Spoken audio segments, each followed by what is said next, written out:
Breaking news that came out right before we went on air that essentially U.S. citizens were told to get out of Afghanistan as soon as possible. President Biden actually issued an order that all non-essential government employees start leaving in April, but still some contractors remain and some others. And this is a message to those people that we cannot guarantee your safety. You need to leave immediately. Right now, the Taliban is controlling about 65% of Afghanistan. The latest intelligence assessments say that they could retake the capital within 90 days because of how quickly they're going. They think that they will have isolated the capital within 30. Who are the U.S. citizens that are there right now? Because we're not talking about the military. The military is in a process of withdrawal. But who's there? There were as many just a few months ago as 7,000. There's probably still several thousand, but mainly government contractors. And when we talk about troops leaving, there will be about 650 troops left there. But their mission is basically to guard our diplomats and our diplomatic missions. In a process where it looks like the Taliban is taking back over, I mean, what does that do for them? I mean, that's such a strange situation to be in. We expect the government there to fall.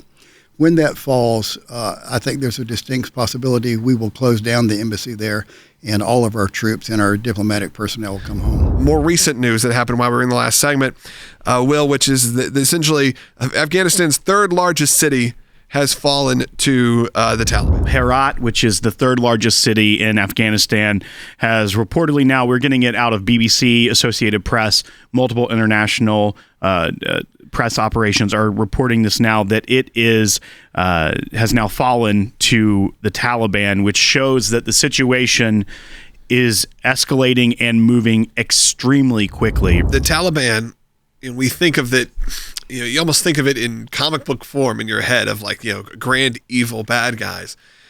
But to the people there, they're often working with them, going to them when they need things, because the government is such a mess. The government and the corruption there had led some of the tribal areas and some of the citizens of Afghanistan to almost favor the Taliban because they could seek justice, they could find ways with disputes among their neighbors. For example, and there are tribal systems still, but the Taliban is part of that tribal system.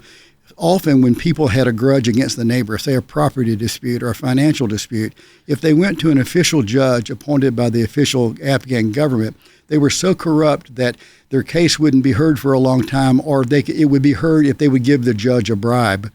Whereas they could go to a Taliban leader or to a tribal leader, plead their case, and there was instant action. Now, it might be brutal action against whoever they were suing, but it was an instant action. They could get justice that way without paying a bribe. The Taliban told this reporter specifically that when they take back over, girls will not be allowed to go to school beyond the age of 12. Stonings will be reintroduced, amputations for theft. The Sharia law that Afghanistan was known for becomes the law of the land again.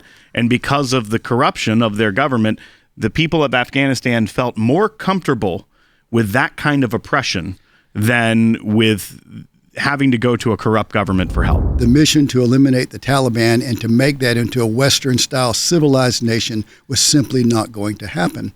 There's so much corruption, there's so much tribalism and barbaric activity.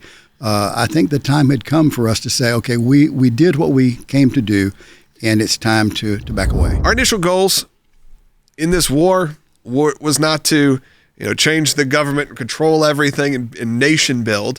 It was to take out strategically Osama Bin Laden, terrorist training camps, Al-Qaeda. That was a success, right. But it's been a decade since that final piece of the puzzle. Yeah. So in your there, because we have a lot of people going back and forth, that still, even with the change, the potentially Taliban takeover, this is still the right decision. The mission that's actually ending now and over the next few weeks is not that mission. That mission was successful, but there was mission creep. We got into nation building and trying to defeat the Taliban, which in some ways was a fool's errand. We have a history of mission creep. Yeah, never leaving. Yeah, same thing happened in Iraq. Yeah. And we need to avoid that where we can. A lot has happened in 20 years with the technology that has advanced, drone warfare, things of that nature. That a terrorist training camp that's looking to do international terror attacks or things of that nature our ability to respond to that doesn't go away because of the increases in technology. With air power and with special forces, we can continue to monitor and to attack and, if necessary, eliminate terrorist training camps in the country. Technology has changed a lot in 20 years. Technology has changed. We do not have to have thousands of troops in that country to fight terror in Afghanistan, and we certainly don't need thousands of troops there to fight the Taliban, because that is not a winnable mission. We're using technology in very different ways. It's not going to always be boots on the ground in our ways our military can respond for better, because sometimes we don't have. No, obviously there are times you have to do it. To take out Osama Bin Laden, had to do it. Had to get that crew in there to get them. But on a bigger scale, we are going to be able to utilize technology and make sure we are keeping up with other countries' use of technology. We will continue to help where we can. The American nation is a generous, tender-hearted nation. We will do what we can, but that does not entail thousands of troops on the ground in Afghanistan propping up a corrupt government and trying to defend the Afghan people against a group that is woven into their society and into their tribes.